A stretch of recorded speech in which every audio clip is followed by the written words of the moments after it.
Alright, moving on to the next episode review of and this time I'm going to be talking about Sleepy Hollow, episode 4 of season 2. Now, this episode is pretty much, for lack of a better word, a filler. This really is just a filler. It does have some very important moments, and it's kind of sad, really. Well, not sad in the sense that it was bad, more along the sense that it's kind of tragic in one way. It does have a very tragic side to it, and there are some character moments for one character in particular. Well, I guess you could say two characters in particular. This episode is about the Pied Piper. Now, again, we've had several characters. We've had like the Sandman and a few other characters or renditions of them. This time around, the Pied Piper is a kick-ass assassin who sold his soul to a demon and gained the power of super speed to more or less plague this family called the Lancasters. And in here, the Pied Piper has stolen their 10-year-old daughter due to the curse, and Ichabod and Abby set out to find the child. Along the way, they discover that there's a legend behind the Lancaster curse. There's the Lancaster curse, and the curse in question was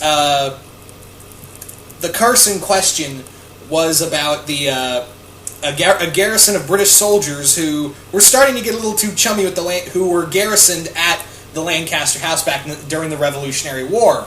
And in there, they got a little too they were trying to get a little too rapey with Lancaster's daughters, so he hired the Pied Piper to bring them out and slaughter them all, which he did. However, Lancaster was like, "Oh, sorry, bitch, pop, arrows, because arrows you can make, like, guns, whatever. That joke is ruined."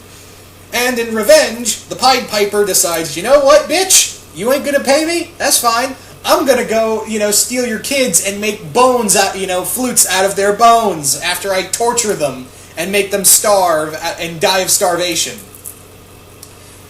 So, in the story, throughout the episode, Abby and Ichabod find the bone flute, and Ichabod starts to play it, and it mind controls Abby. It nearly makes her walk into a lake. However, Ichabod stops, and they both go back to do some research on the flute, and they manage to discover more about it.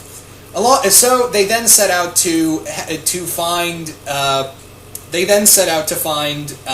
the girl Sarah. And in here, along the way, they discover Holly, who, most of you guys, he's a relic hunter, and he's out looking for the bone flute. And to which they respond with, "Look, there's this, we'll help you, we'll give you the flute, we have it, but in exchange, you have to help us save the kid." So Holly, even though Ichabod really hates the idea, Holly joins them in trying to find the girl, Sarah. So they eventually find their way, thanks to Abby, and how they manage to, use the Piper's music to help them locate his secret hideout is really interesting. I like how they did that. In here, they find the Piper's home, and Holly is still under the impression, look, I'm not believing this supernatural mumbo-jumbo. But then when he and Ichabod encounter the demon and engaged in battle, where it has not only the ability to use a flute and is a master swordsman, not only that, but it can also spin its swords around, and since it's made out of hollow bones, it can make this high-pitched whirling noise that could kill people, use some kind of audio attack. So that was really cool. I thought that was a very interesting way to go about that kind of angle for the story. And it nearly kills Ichabod and Holly, but however, they manage to escape and wound it. They manage to slow down the demon, and Holly demands, "Hey, kid's safe. I want my bone. Give me my bone. Bone me." He didn't say that part, but okay. So Abby's about to give him the bone, but broke it, and then handed it to him. And in here, she's like, "Yeah, did you really think we were going to give you something that powerful?" And that's fair. We also have a little bit more on. We have a bit more on Irving. getting back to Irving in Tarrytown Asylum. And what's going on with him is that he's kind of reading through a Bible that he found, and he discovers this passage of the Horsemen of War gathering his army for the apocalypse. And he gets a sudden, premonition, I guess you could say, of him slaughtering his way, Duke Nukem style, through Sleepy Hollow, through a bunch of people, and he's like, oh, shit. And the whole book sets on fire. Typical horror movie kind of story. But in here, Irving's just completely freaked out. He doesn't know what happened. And that's really all we get of him for a little bit.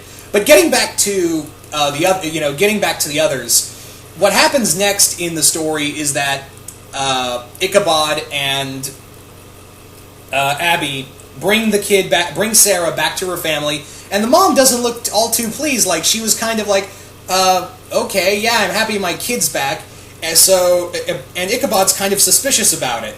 And that's when they discover more about the curse, is that, hey, if one kid is in fact, if the Piper doesn't get one kid every generation, then all the kids die of a mysterious fever. That's kind of the curse. And suddenly, their other kids who are adopted are starting to, get this horrible fever, and we discover that the mother, who also, by the way, I forgot to mention, also had ties to Abby. She more or less was one of the adopted parents for Abby and Jenny. So Abby felt very obligated to help this family. She sends her own daughter to be given back to the Piper in order to save her other kids. And yeah, that's a horrible decision. And yeah, they managed to find Sarah and her mother once more before the Piper does, and Ichabod and Abby manage to convince her to stop what she's doing in a very tense situation. I mean, for a second, I thought, someone was, I thought Sarah's mother, whose name I forget, I thought for one second she was going to pull the gun she had on herself, but no, Ichabod and her managed to talk them down, and she begs her daughter for forgiveness, and then the Piper shows up, but Ichabod stops him from killing the kid again and engages him in a sword fight because he felt kind of cheated after the last sword fight. He was more or less like, honor begs me to, honor demands that I fight him, that I fight back against him, and they have another sword fight. But however, what happens next more or less is that he's about to lose, and Abby comes in and impales him with his own weapon, thus killing him and ending the curse. So, all in all, all's well that ends well, but not so fast. Not so fast. What happens next is that we see Holly once more giving someone more or less a Hessian soldier. Remember, guys, Hessians in this story are like a secret society that are devil worshippers, and he gives them the broken bone flute, who then gives it to Henry Parrish, who for some reason it crushes up the bone flute and then starts tasting. He's like, this'll do. So I don't know what that's going to be about, why exactly he wanted the bone flute, let alone wanted to crush it, and was he going to smoke it? I don't know. We also get more with Irving talking with Henry Parrish in Tarrytown, and more or less saying, hey, I could, you could stop my services, but then I could cancel, paying, having the county pay for insurance for your house that your wife lives in, ex-wife, I mean, and the medical bills for your daughter, Also, you sold your soul to me, so no matter what happens, you belong to me now. You're one of my soldiers.